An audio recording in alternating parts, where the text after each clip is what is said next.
So the next space that we work on was dining room. So again, we wanted to keep the, making sure that we incorporated both clients' style, sophisticated, at the same time very relaxed, keeping in mind that, they have young kids.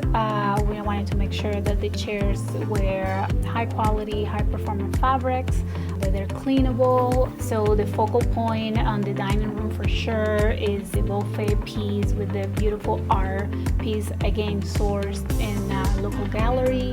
That's definitely a wall that you see as soon as you walk into that part of the house. So we decided to do a lot of color and on art because they wanted to have a very neutral palette when it came down to furniture and fabric color. So keep it as a very neutral palette, and that pop of color that we always love to bring into our designs, we accomplish it with the art pieces throughout this space.